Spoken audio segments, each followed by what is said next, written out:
Hello दोस्तों। तो कैसे हो आप लोग।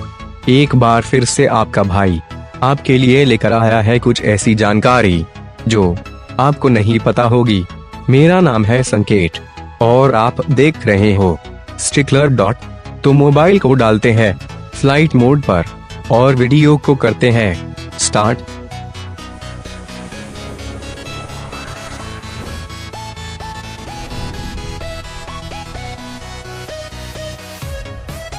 इटली ग्रीस के बाद यूरोप का दूसरा सबसे पुराना राष्ट्र है। इसका क्षेत्रफल लगभग 3,01,300 वर्ग किलोमीटर है, जो महाराष्ट्र राज्य के क्षेत्रफल से लगभग 5,000 वर्ग किलोमीटर कम है। आधुनिक इटली 1861 में ही एक राज्य के रूप में स्थापित हो गया था, पर दूसरे विश्व युद्ध के बाद 10 जून 1946 को ही यह एक लोकतांत्रिक देश बना। इटली दुनिया की 8वीं सबसे बड़ी अर्थव्यवस्था है। यहाँ के लोगों का जीवन स्तर बहुत ही बढ़ है। भारत की अर्थव्यवस्था भले ही इटली से एक कदम आगे 7वें स्थान पर है, पर ज्यादा आबादी के पास कम संसाधनों की वजह से ज्यादातर लोगों का जीवन स्तर कुछ खास अच्छा नहीं है। इटली में यूनेस्को विश्व धरोहर स्थलों की संख्या सबसे ज्यादा है। यहाँ पर 50 ऐसे ऐतिहासिक निर्माण हैं जिन्हें यूनेस्को ने यह दर्जा दिया है। भारत में ताजमहल, विष्णु स्तंभ, कुतुब मीनार समेत कुल 35 विश्व धरोहर स्थलों वर्ल्ड हेरिटेज साइट्स को यह दर्जा प्राप्त है। इटली दुनिया में सबसे ज्यादा शराब बनाता है। यहाँ बनी शराब कई दूसरे देशों को भेजी जाती है। 6 इटली की बोलोना यूनिवर्सिटी बालोन यूरोप की सबसे पुरानी यूनिवर्सिटी है, जिसकी स्थापना सन 1080 ईस्वी में हुई थी। 7 इटली भारत की तरह ही एक प्रायद्वीप है। प्रायद्वीप उस विशाल क्षेत्र को कहते हैं जो 3 तरफ से पानी द्वारा घिरा होता है।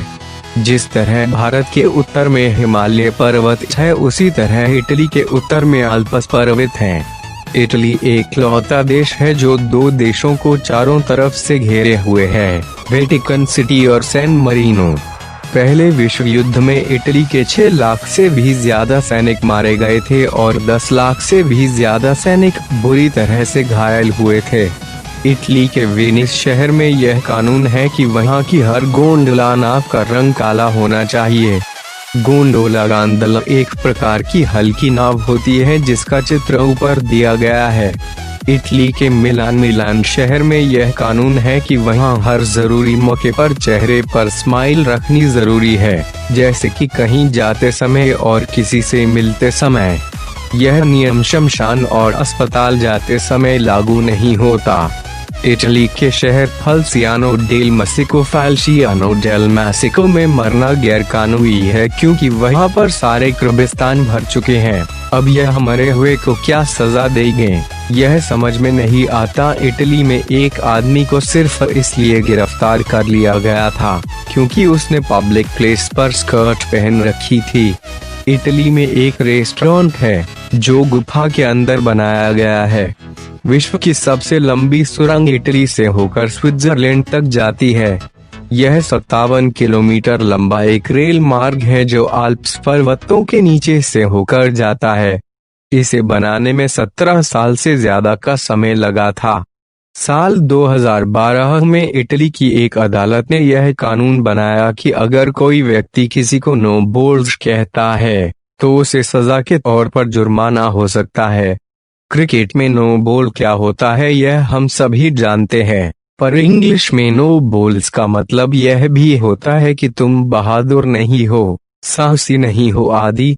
साल 1968 में इटली के पास सागर में एक व्यक्ति ने एक प्लेटफार्म बनवा दिया था और उस प्लेटफार्म को एक छोटा देश घोषित करके खुद उसका राष्ट्रपति बन बैठा। उसने अपने देश का नाम the Republic of rose island रखा था। इटली की सेना ने उस प्लेटफार्म को अपने नियंत्रण में लेकर नष्ट कर दिया। इस घटना से पता चलता है कि दुनिया में बेवकूफों की कोई कमी नहीं है। हालांकि इटली एक विकसित देश है, फिर भी इसकी 1/3 आबादी ने कभी इंटरनेट का उपयोग नहीं किया। अर्जेंटीना दूसरे महाद्वीप दक्षिणी अमेरिका पर बसा देश है। पर इसकी 37% आबादी के पूर्वज इटालियन थे। इस वीडियो में बस इतना ही। अगर आपको ऐसे वीडियो देखने हैं तो चैनल को सब्सक्राइब करना